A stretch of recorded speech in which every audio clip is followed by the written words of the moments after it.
আসসালামু আলাইকুম ভিউয়ার্স, আশা করি ভালো আছেন। কৃষিভিত্তিক কৃষকের ক্ষেত ইউটিউব চ্যানেলের পক্ষ থেকে আপনাদেরকে আন্তরিক শুভেচ্ছা ও প্রীতি অভিনন্দন জানিয়ে আমি মোহাম্মদ মিঠু প্রামাণিক আজকে এসেছি একটি পান বরজে। প্রচণ্ড শীত চলছে এখন এবং শীতের সকালে এসে দেখছি একটি পান বরজে অনেক পান ঝরেছে। দেখুন কি পরিমাণ পান ঝরেছে। এই পান ঝরার পিছনে একটি কারণ অবশ্য আছে।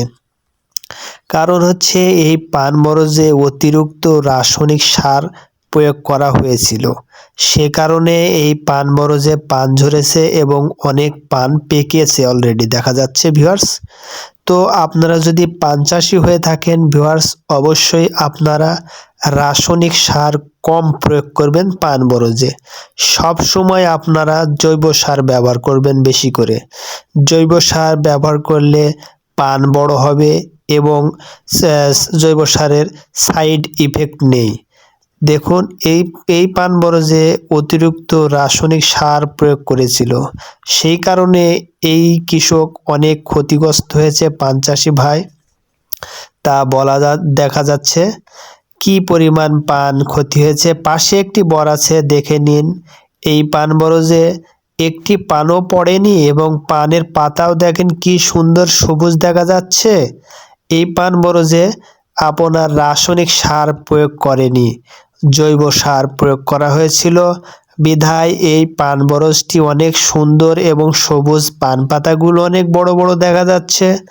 তো আপনারা অবশ্যই জৈব সার ব্যবহার করবেন, তাহলে পান বরজ ভালো থাকবে এবং পানের পাতা বড় হবে, পান বেচে আরাম পাবেন, দামও বেশি হবে।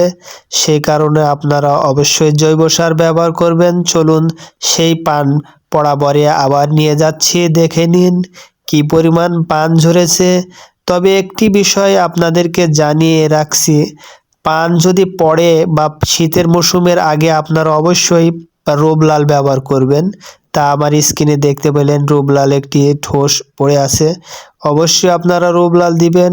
সমস্ত পান গাছ ধুয়ে দিবেন। এই যে পাশে যে ভালো বরটি, এই পান বরজে রূপলাল ব্যবহার করেছিল শীতের আগে, 2বার ব্যবহার করেছিল। সেই কারণে এই পান বরজটি তেমন কোনো ক্ষতি নেই এবং অনেক পানগুলো সুন্দর দেখা যাচ্ছে, সবুজ এবং